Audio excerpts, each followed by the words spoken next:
ইমাম মালিক রাহমাতুল্লাহ আলাইহির জীবনী পড়তে গিয়ে একটা কাহিনী পেয়েছি, আমি শিক্ষার জন্য কয়েক মিনিটে বলছি। আছেন তো আপনারা?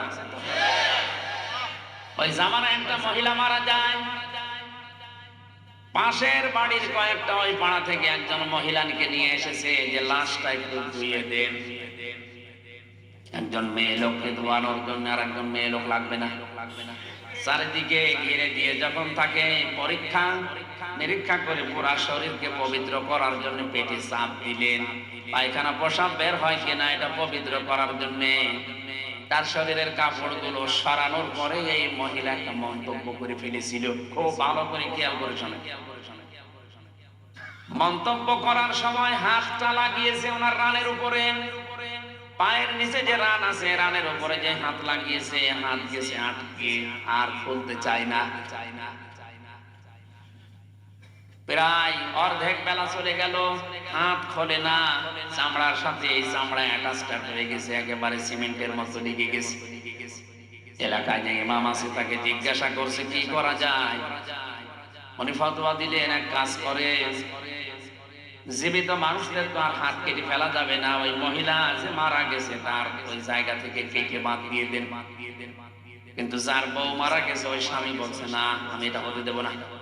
আমার বউ ভালো মানুষ ছিল, আমার বউ নেককার মহিলা ছিল,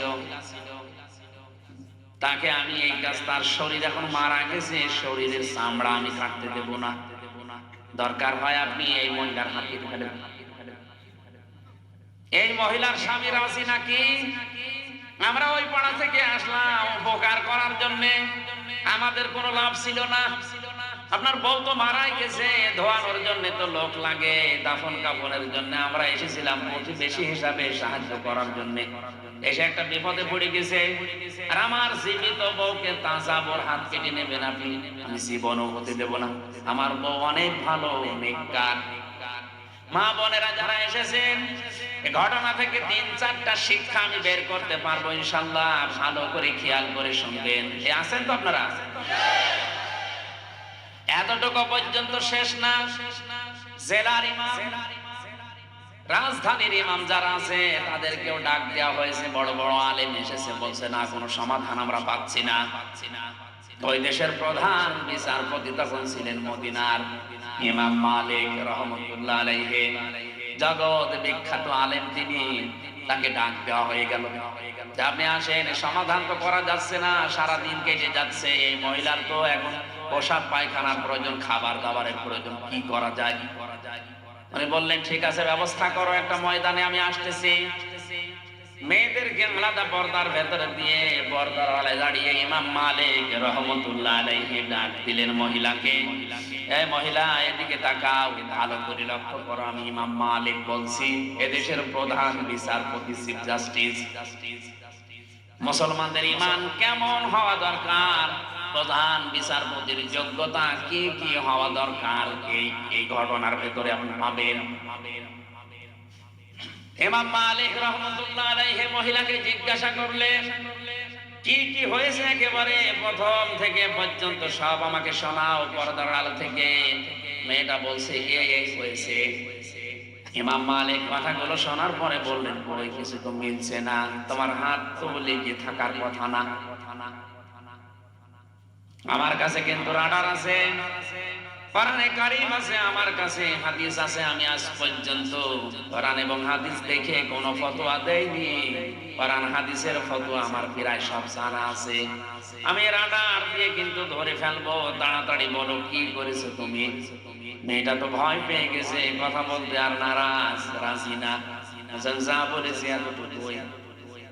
ইমাম মালিক বললেন না, কোরআনে কারীমের আয়াত আমার আল্লাহ নাযিল করেছে যেটা একটাও মিথ্যা না, ওয়া তাম্মাত কালিমাতু রাব্বিকা সিদকাও ওয়া আদালা লা মুবাদদিলা লিকালিমাতিহি ওয়া হুয়াস সামিউল আলীম। সূরা আনআমের 115 নম্বর আয়াতটা তিনি বললেন। ইমাম মালিক ডাক দিয়ে বলে আল্লাহর বান্দি, কোরআনে কারিমে আল্লাহ যে আয়াতগুলো দিয়েছেন এটাকে দুইটা তিনটা জিনিস দিয়ে পরিপূর্ণ। এক নাম্বারে আল্লাহ যত কথা কোরআনে দিয়েছেন সব সত্য কথা। দুই নাম্বারে এটা ভারসাম্যপূর্ণ, এটা ন্যায় বিচার দিয়ে পরিপূর্ণ করা। তিন নাম্বারে কোরআনের কথা কিয়ামত পর্যন্ত কোনো পরিবর্তন রদ বদল নেই। সুবহানাল্লাহ বলতে পারেন? তুমি যা বলো এর সাথে তো মেলে না, সত্যি করে বলো কি করেছো।